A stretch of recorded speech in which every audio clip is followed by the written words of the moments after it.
నీ దేశంలో అందరూ కుటుంబాలు ఆరోగ్యంగా ఆనందంగా బ్రతకాలి అంటే ఏం చేయాలి? మానే మందులు మానే అని ఏమంటుందో చూడండి. సామెతల గ్రంథం 23వ అధ్యాయం, సామెతల గ్రంథం 31వ అధ్యాయం 4వ వచనం మొదలు చదవండి ప్రియులారా. బైబిల్ చెబుతుంది నీ దేశం ప్రగతి సాధించాలి అంటే ఏలికలతో చెబుతుంది బైబిల్, పరిపాలకులతో చెబుతుంది బైబిల్. ద్రాక్షారసము త్రాగుట రాజులకు, రాజుగా నువ్వే తాక్కూడదరా అని చెబుతుంది బైబిల్. తాగొద్దు, మందు జోలికెళ్ళొద్దు. మద్యపానాసక్తి అధికారులకు తగదు. వేదికల మీద లెక్చర్లు ఇచ్చే రాత్రి అయ్యేసరికి దమ్మని బార్లో మందులు కొట్టే రాజకీయ నాయకులు లేరా ఈరోజు? చెప్పండి సమాజంలో.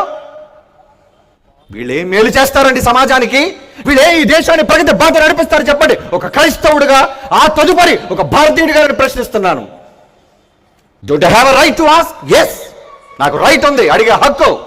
I have a right to speech. స్వాతంత్ర హక్కు నాకుంది. వాక్ స్వాతంత్ర హక్కు నాకు ఇచ్చింది రాజ్యాంగం. అడుగుతాను నిలదీసి, నా కోసం కాదు, అన్యాయం అవుతున్న నా సోదర సోదరీమణుల కోసం నేను అడుగుతాను ఒక భారతీయుడిగా.